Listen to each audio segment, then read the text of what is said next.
Hi, folks. This is Don Meissner with the North Country Fishing Report.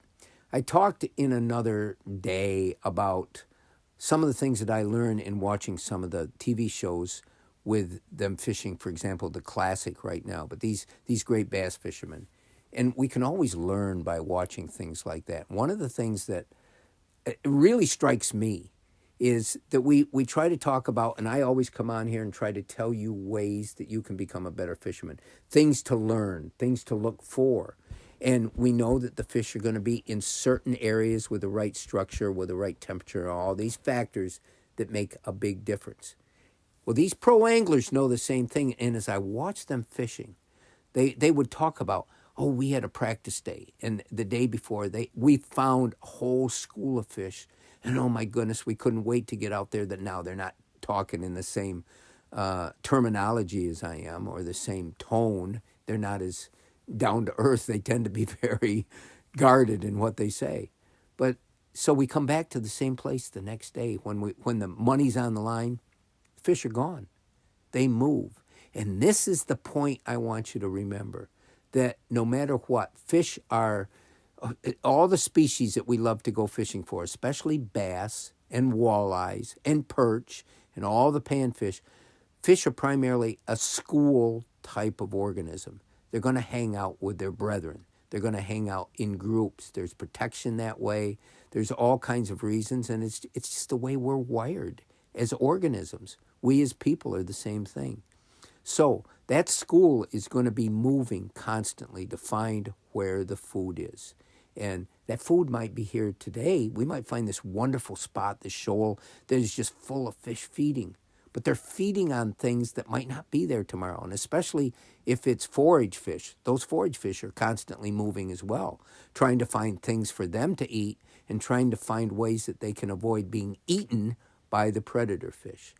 So that's one of the things that really has struck home to me. And I know that we see the same things when we have tournaments here. People will go out one day in the St. Lawrence, and if the conditions are just right, those fish are going to be in a certain place, and they're going to be, oh boy, they've found the Mecca. These fishermen have found a place where they can count on.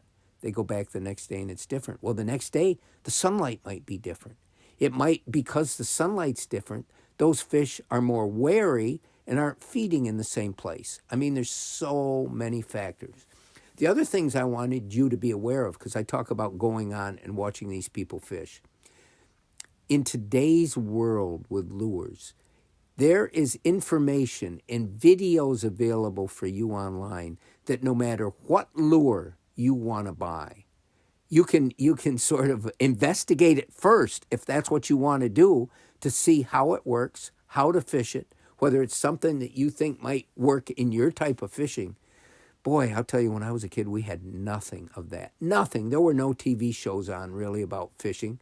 There was in magazine articles, if you got Field and Stream or Outdoor Life, well, you could learn about some great place that you could go and you could see great pictures of fish. But I had to learn all this stuff for myself. I had no way of knowing whether a lure was going to work unless I put it on my line and I caught fish with it. It was all a self-discovery type of thing. Fortunately, I guess I can say fortunately, there weren't hundreds of offerings like there are today. There was just a few things, and you use them, and they either worked or they didn't work.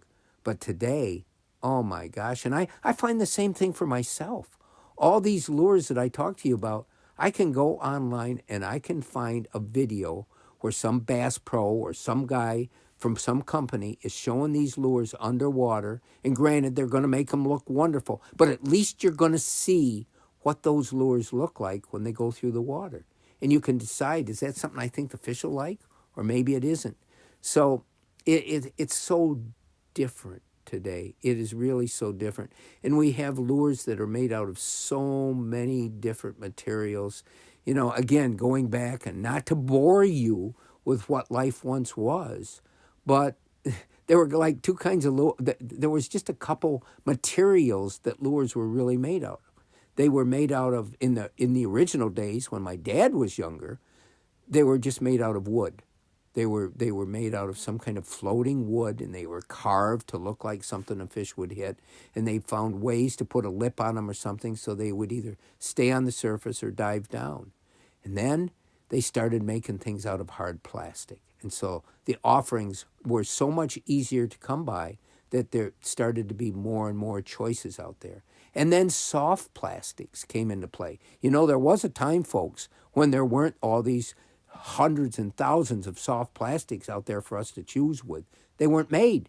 We didn't conceive of making something of this material that the fish might find attractive and might think that it was food that they could eat. Unfortunately, they do eat it. And that's another whole nother thing to talk about another time. But I think the important thing is now you can investigate everything. You can get other people's take. And some of the stuff you go on YouTube, and they are just average fishermen like you and me. They're out there and they're trying to show what happens.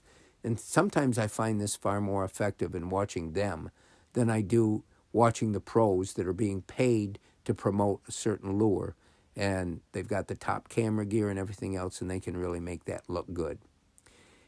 No matter what, I fall victim to the very thing I'm talking about. Believe me, I can be as gullible, as susceptible to all this because there's a part of fishing that is not logical, that does not just, it's not just based in facts. It's based on the glamour and the imagination and all the other things that come to make fishing so special. Until next time, folks, this is Don Meissner with the North Country Fishing Report.